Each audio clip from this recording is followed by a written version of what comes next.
مگر پاکستان کے طول و عرض میں کیا کہیے گا اس بات کو کہ پاکستان کی اسٹریٹجک انسٹالیشنز ٹارگٹ ہوئی ہیں. پاکستان سے باہر بیٹھ کر دفاعی مبصر اور پاکستان دشمن صحافی یہ کہتے رہے کہ ہمیں تو پاکستان کے خلاف کچھ کرنے کی ضرورت ہی نہیں ہے. پاکستان تو خود اپنے خلاف پاکستان کے لوگ یہ سب کچھ کر رہے ہیں. ہمارے دفاعی ادارے ٹارگٹ ہوتے رہے. میرے خیال سے میں بڑی ایمانداری سے کہہ رہا ہوں کہ مجھے ایسا لگتا ہے کہ پاکستان میں اور بھی پولیٹیکل وائلنسز ہوئے مگر جتنا well designed, well thought of, well targeted یہ سازش تھی شاید پاکستان میں اس سے پہلے تحریک انصاف کہتی ہے ہم نے نہیں کی, اور ان کے کارکن تھے, وہ کہتے ہیں ہمارے کارکن تھے مگر ہم نے. دیکھیے مجھے ایسا لگتا ہے کہ 9 مئی پاکستان کی روح پر زخم ہے اور بھرنے نہیں دیا جا رہا. 1 سال گزر گیا اس پورے واقعے کو. اب تک اگر یہ ایک ایسا ہی پولیٹیکل وائلنس تھا تو اس سے لرن کرنا چاہیے تھا, سیکھنا چاہیے تھا. غلطی کا کھلے بندوں اگر اعتراف نہ ہوتا تو کہیں لہجے میں شرمندگی ہوتی, کہیں کوئی ایسی بات ہوتی کہ جس سے واقعی شاید چیزیں ہاتھوں سے نکل گئیں, شاید عوام اس وقت زیادہ ریئیکٹ کر گئے, شاید ان جگہوں پہ نہیں جانا چاہیے, ایسی کوئی بات آتی. یعنی اظہار ندامت نہیں ہے آپ کے خیال میں؟ کم از کم اپنی نظروں میں بھی نہیں ہے. وہ بیانیہ ہی تو ہے مگر وہ تسلیم ہی نہیں کرتے جو اس زخم کو بھرنے نہیں دے رہا. حیدر بھائی وہ کہتے ہیں کہ مجھ سے معافی مانگی جائے کہ میری پارٹی کا مینڈیٹ چوری ہوا ہے, یہ وہ کہتے ہیں. تو بڑے دکھ کی بات یہی ہے کہ ہماری فوجی جو مقامات تھے, GHQ تھا, ہمارا ایئر بیس تھا, 85 سے زیادہ ہمارے جہاز کھڑے تھے اس ایئر بیس کے اوپر, اس کو اٹیک کیا گیا. ہماری جو حساس ادارے ہیں ان کے دفاتر انڈر اٹیک آئے, اور کہیں کوئی ایک ایسی کوئی نقطہ نہیں ہے, زخم بھرنے نہیں دیا جا رہا. اب یہ زخم کیسے بھرے گا یہ ایک بہت اہم بحث ہے, اس پہ میں نے بات کرنی ہے. ضرور کیجئے. لیکن حافظ صاحب یہ زخم اسی کو کنٹینیو کرتے ہیں کہ زخم کیسے بھرے گا. 9 مئی کو آپ کیسے دیکھتے ہیں؟ اس دن آپ ظاہرہ ادھر تھے اور آپ آبزرو بھی کر رہے تھے. اب آپ کی سچویشن کیا ہے, آپ کیسے اس کو دیکھتے ہیں؟ بسم اللہ الرحمن الرحیم. بہت شکریہ. زخم کیسے بھرے گا؟ کیا 71 کا زخم بھرا ہے؟ پاکستان 2 لخت ہوا, کیا وہ زخم بھرا ہے یا نہیں بھرا؟ کیا اس زخم سے ہم نے کوئی سبق سیکھا ہے؟ وہ کس نے کیا تھا؟ اس کا ذمہ دار کون ہے؟ حمود الرحمن کمیشن رپورٹ پڑھی ہے نا. اگر اس کمیشن بنانا ہے تو پھر وہاں سے شروع کریں. اگر زخم کی بات کی جا رہی ہے, اس ملک پر کلاشنکوف مافیا کس نے مسلط کی؟ پھر قواریہ فسادات کس نے مسلط کی؟ وہ تو ایک لمبی بحث ہے حافظ صاحب, لیکن 9 مئی پہ آئیے. 9 مئی کو کیا ایک سیاسی جماعت کو تشدد کرنا چاہیے تھا. 12 اکتوبر 99 کو جو کچھ ہوا, پھر 2007 میں ایمرجنسی, کس نے چیف جسٹس افتخار پر حملہ کیا, یعنی عدالت پر حملہ تھا. کیا وہ زخم بھرا؟ آرمی پبلک سکول کا زخم بھرا؟ ٹھیک ہے نا. یہ بہت سی چیزیں. 5 اگست جو کشمیر انڈیا ہڑپ کر کے گیا, اس میں کون کون شامل تھے, کیا وہ زخم بھرا؟ وہ یوم سیاہ کہاں چلا گیا؟ آج 9 مئی کے حوالے سے خواہ مصطفیٰ بھائی ہو یا حیدر بھائی ہو یا جمعیت علماء اسلام ہو, تمام پارٹیوں کا, ایون PTI نے بھی, سب نے مذمت کی ہے کہ 9 مئی حملہ ہے پاکستان پر. بالکل. اس کو یوم سیاہ کے طور پر منانا چاہیے. اور یہ بھی ہم کہتے ہیں جو ذمہ دار ہے ان کو سزا ملنی چاہیے, جو ذمہ دار نہیں ہے ان کو بلا وجہ عتاب کی صورت میں, عذاب کی صورت میں ان کو گرفت میں رکھنا, کنٹرول میں رکھنا, کسٹڈی میں رکھنا, حوالات میں رکھنا, یہ ظلم ہے, انسانی حقوق کی خلاف ورزی ہے. لیکن یہ کس کو پتہ ہے کہ انصاف کہاں ہے, ظلم کہاں ہے؟ یہ فیصلہ کون کرے گا؟ عدالتوں کا. ایک سال دیکھیں, عدالتوں کے بارے میں اگر آپ سوال کرتے ہیں تو آج تک 1 سال ہوا, آج تک یہ فیصلہ نہیں ہوا کہ ملٹری کورٹ کا آئین میں جواز ہے یا نہیں ہے. وہ تو اسٹے اس پہ ہوا ہوا ہے, لیکن اس کا حل کوئی نہیں نکالا گیا کہ کدھر جانا چاہیے تھا. تو جب آپ کا پروسیس یہ آج تک معلوم نہیں ہے کہ یہ آئینی ہے یا غیر آئینی ہے. یہ سوال تو پرسوں DGI نے بھی کیا. یہ قانونی ہے یا غیر قانونی ہے. یعنی سپریم کورٹ اس کو میں بے بسی سمجھوں یا لا علمی سمجھوں؟ کیا سمجھوں اس کو کہ آج 1 سال گزرنے کے ساتھ ساتھ فیصلہ نہیں ہوا ہے. صرف تصویریں دکھانا, آگ جلاتے ہوئے روڈوں پر دکھانا, یہ ہوا وہ ہوا یہ ہوا وہ ہوا, لیکن 1 سال میں ہوا کیا؟ کچھ نہیں ہوا نا. تو اس لیے میں کہہ رہا ہوں پھر کیا کس نے؟ آپ پی ٹی آئی پہ کہتے ہیں کہ پی ٹی آئی نے کیا ہے اور اس کا ماسٹر مائنڈ آپ ڈکلیئر کرتے ہیں بانی ہے پی ٹی آئی. تو بانی پی ٹی آئی کو پروموٹ کس نے کیا؟ بانی پی ٹی آئی کو اقتدار میں لایا کس نے؟ 25 جولائی 2018 کو ملک پر مسلط کیا کس نے؟ 2014 سے پھر کر لیتے ہو آنورڈز ہم ساری دھرنے سے لے کے اب تک ہمیں کوئی اعتراض نہیں, ہمیں کوئی اعتراض نہیں ہے, بالکل جہاں سے بھی شروع کرنا ہے وہاں سے شروع کر لیں. مگر کیا تشدد کی آپ سیاست میں تشدد کے عنصر آپ خود پالیٹکس آف اسٹوڈنٹس کے میں نے کب کہا؟ میں نے جب 9 مئی کی مذمت کی تو اس کا مطلب یہ ہے کہ میں تشدد کی سیاست پر یقین نہیں رکھتا. اگر 9 مئی کو تشدد ہوا ہے جو کہ ہوا ہے, کس نے کیا ہے؟ اس بندے کو تربیت کس نے دی؟ اس میں ہوا کس نے بری؟ بالکل یہی اس سے پوچھا جائے گا نہیں پوچھا جائے گا؟ مطلب میں یہ بالکل صحیح بات ہے خرم صاحب, آج آپ حکومت میں ہیں, سب مطالبہ کر رہے ہیں, حکومت بھی مطالبہ کر رہی ہے, ISPR سے بھی مطالبے کی بات ہو رہی ہے, آرمی چیف بھی کہہ رہے ہیں کہ بھئی آپ کریں انصاف, عدالتیں بھی ابھی انصاف مانگ رہی ہیں. مطلب کس کا فیلئر ہے یہ؟ نظام کا فیلئر ہے, نظام انصاف کا فیلئر ہے, کس کا فیلئر ہے؟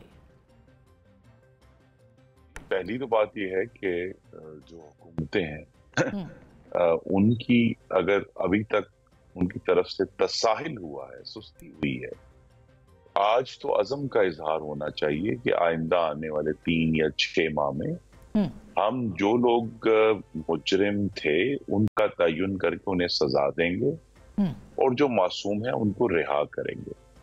اس میں حکومت بھی شامل ہے, یعنی استغاثہ بھی شامل ہے, اس میں ہمارا عدالتی نظام بھی شامل ہے, اور اس کے اندر 2 اور جو آپ کہہ سکتے ہیں ایکٹرز بھی ہیں. ایک تو ایک پروپیگینڈا ہے جس نے یہ ابہام پیدا کیا, اس لیے میں اپنے بھائی حیدر عباس رضوی کا بہت شکر گزار ہوں کہ انہوں نے درست سوال کیا کہ یہ 9 مئی کیا تھا, یہ کیوں کیا گیا, اور یہ سوال نہیں کیا جاتا, اور میری آپ سے استدعا ہے کہ اس پر ضرور کوئی بات کریں, کیونکہ یہ جو اس سے پہلے اپریل 2022 سے لے کر مئی 2023 تک کون سی جماعت تھی جس کے بانی چیئرمین نے افواج پاکستان کو جانور کہا, غدار کہا, میر جعفر میر صادق کہا, امریکہ کے ساتھ سازش میں ملوث کہا؟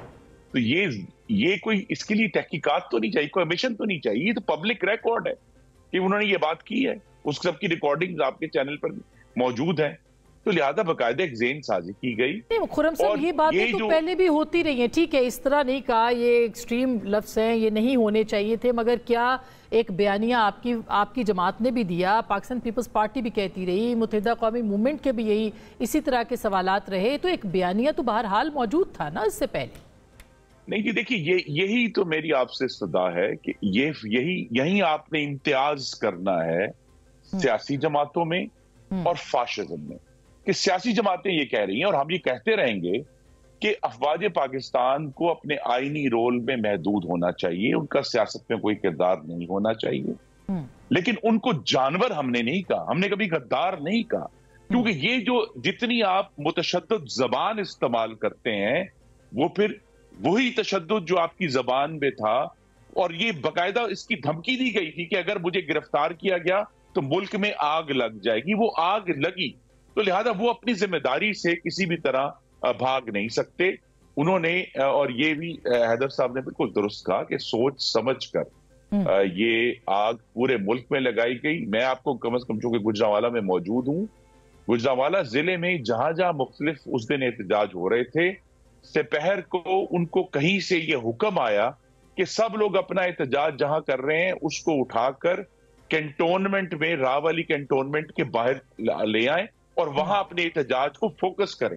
تو لہذا یہ کوئی حادثاتی طور پر نہیں ہوا, اور میں آج بھی یہ سوال کرتا ہوں کہ بھئی ریڈیو پاکستان پشاور کو آگ کیوں لگائی, یا وہاں پشاور کی غلہ منڈی میں 150 جانور زندہ جلا دیا، اس کا مطلب یہی ہے کہ یہ ایک باقاعدہ سرکشی تھی، یہ باقاعدہ طور پر آج پرائم منسٹر نے یہ کہا ہے، پہلے بھی کہہ چکے ہیں کہ یہ ایک بغاوت تھی، آپ بھی کہہ رہے ہیں کہ بغاوت تھی، اگر بغاوت تھی تو ظاہر ہے کہ آرمی چیف کے خلاف بغاوت تھی، مگر مسئلہ یہ ہے کہ اس کے کوئی ثبوت تو ہوں گے نا سر؟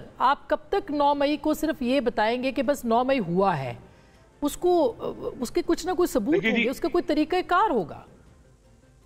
جی طریقہ کار ایک بلا یعنی انڈائریکٹ طریقے سے، اگر میں آپ کو یاد کروں، اگر آپ کے پاس وہ فوٹیج موجود ہے تو ضرور چلائیں، کہ ابھی کچھ ہفتے پہلے D G I S P R نے باقاعدہ ایک پبلکلی اعلان کیا تھا کہ ہم نے اپنے اتنے افسروں کو پروسیکیوٹ کیا ہے، جس میں ایک لیفٹنٹ جنرل بھی تھے، بریگیڈیئرز بھی تھے، میجر جنرل بھی تھے۔ کل بھی انہوں نے بتایا پریس کانفرنس میں آن پبلکلی کہا، تو لہٰذا اس کا مطلب ہے کیا یہ حادثہ تھا؟ کہ یہ حادثاتی طور پہ یہ سب جو ہیں ایک ادارے کے اتنے سینئر افسران جو ہیں ان کے خلاف تعدیبی کارروائی کیوں کرنی پڑ گئی؟ تو لہٰذا یہ ایشوز بڑے واضح ہیں، اور پہلا جو حکومت کا کام ہے، اس سے قطع نظر کہ ہم اس کی لارجر جو سیاسی سگنیفیکنس ہے اس کو دیکھیں، یہ قوم کو بتائیں بھی، نمبر 1 کہ شہیدوں کے مجسموں کے سر توڑنے، ان کو جوتیاں مارنے اور ان کو آگ لگانے کا کیا مقصد ہو سکتا ہے پاکستان میں؟ میاں والی ایئر بیس پر حالیہ دنوں میں صرف 2 لوگوں نے حملے کیے ہیں، پاکستان تحریک انصاف اور تحریک طالبان پاکستان۔